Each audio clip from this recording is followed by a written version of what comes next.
qu'on veut faire aujourd'hui, parce que, Monsieur le Président, d'abord, c'est la première fois dans l'histoire politique du Sénégal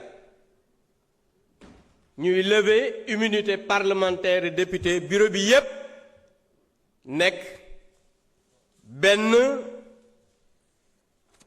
groupe parlementaire. C'est la première fois.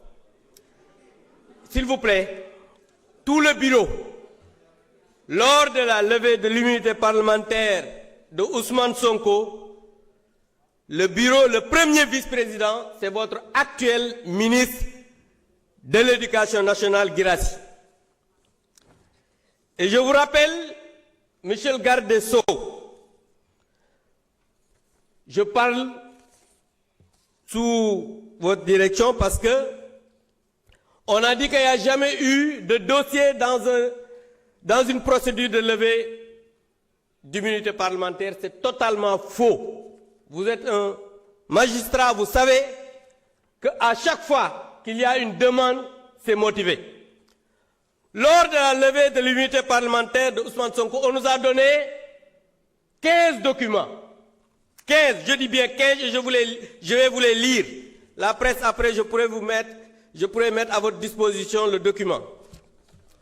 On nous a donné le procès-verbal de synthèse, le procès-verbal d'audition de Mme Adji Sarr, le procès-verbal d'audition de Mme Aïssata Ba, le procès-verbal d'audition de M. Ibrahima Koulibaly, le procès-verbal d'audition de M. Sidi Mohamed Mbaye, le procès-verbal d'audition de Mme Ndeye Khady Ndiaye, bu Sweet Beauté, le procès-verbal de mise en présence de Adji Sarr et Aïssata Ba mooy deuxième masseuse bi, le procès-verbal de mise en présence de Adji Sarr et Ndeye Khady Ndiaye, copie de la plainte de Mme Adji Sarr, copie de réquisition de la personne qualifiée, maanaam examen Adji Sarr bi ñu defoon hôpital, copie de l'agrément de Mme Ndeye Khady Ndiaye bu Sweet Beauté, copie du rapport médical suite à la consultation de Adji Sarr mooy bi ñu ko consulté hôpital, copie de l'attestation médicale concernant la fille de Ndeye Khady Ndiaye ndax prématuré la woon copie baa ngi ci biir, copie de l'accusé de réception de la convocation de Ousmane Sonko,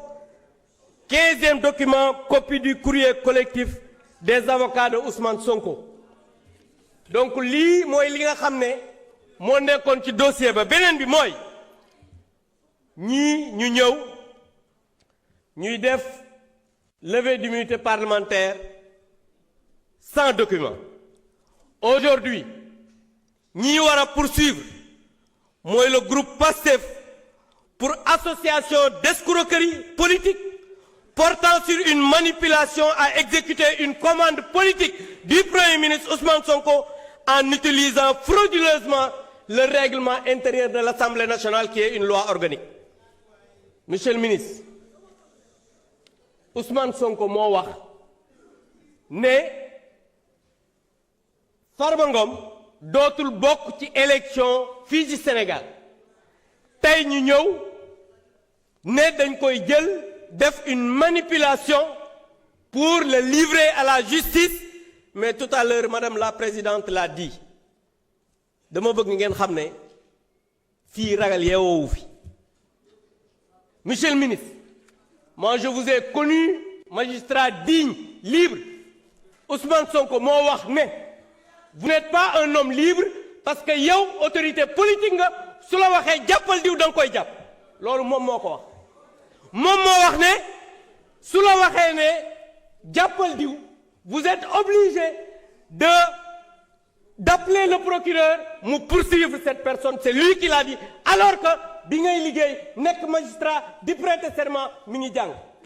Loolu nag je pense que Sénégalais yi en jugeront.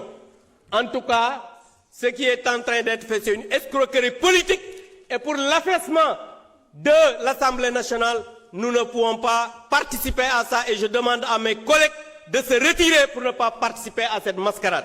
Je vous remercie.